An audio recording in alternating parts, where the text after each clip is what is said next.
আসসালামু আলাইকুম বন্ধুরা, আপনারা সবাই কেমন আছেন? আশা করি আলহামদুলিল্লাহ সবাই ভালো আছেন। আজকে আপনাদের দেখাবো কিভাবে আপনারা আপনাদের ফ্রেন্ডে বা অথবা কারোর নাম্বার আপনাদের ইমোর সামনে নিয়ে আসবেন, সেই সম্পর্কে আপনাদের আজ পুরো ডিটেল বলে দিব। তো চলুন আমরা ভিডিওটা শুরু করি।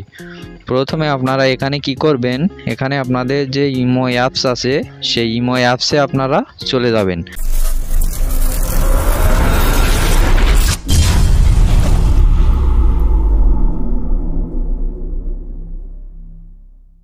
আমি ফার্স্টে আমার ইমো অ্যাপসে চলে যাব। যাওয়ার পরে এখানে আপনারা দেখতে পাচ্ছেন, একটু খেয়াল করে দেখবেন যে উপরে একটা চিহ্ন দেখা যাচ্ছে ডান পাশে, এটাতে আপনারা ক্লিক করবেন।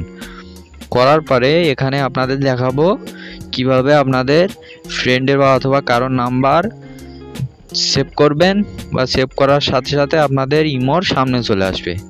তা আমি প্রথমে এই যে উপরে একদম ফার্স্টে নিউ কন্টাক্ট বলে একটা অপশান আছে, এই কন্টাক্ট অপশানে আপনারা ক্লিক করে দিবেন। দেওয়ার পরে এখানে আপনারা আপনাদের ফ্রেন্ডের বা অথবা কারোর নাম্বার এখানে আপনারা বসিয়ে দিবেন। আমি যে কোনো একটা নাম্বার এখানে বসিয়ে দিব। দেওয়ার পরে এখান থেকে এই অক্ষর দুটো কেটে দিব আমি।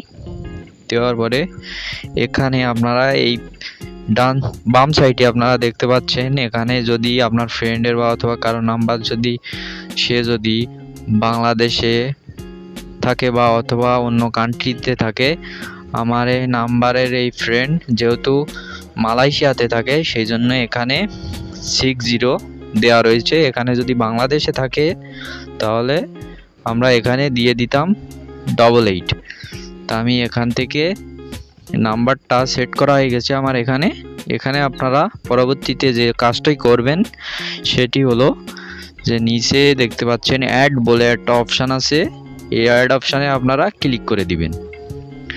আমি ক্লিক করে দিলাম। আপনারা এখানে একটু খেয়াল করে দেখতে পাচ্ছেন যে একটা লেখা দিচ্ছে এখানে, আমার এই নাম্বারে আপনার ইমো আইডি খোলা নেই, সেই জন্য এই নাম্বারটা এখানে শো করছে না।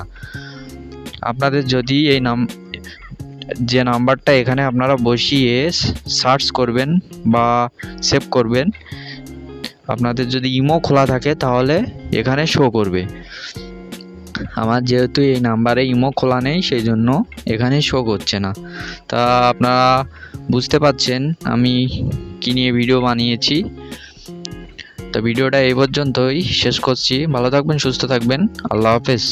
সবাই আমার চ্যানেলটি সাবস্ক্রাইব করে আমার পাশে থাকুন।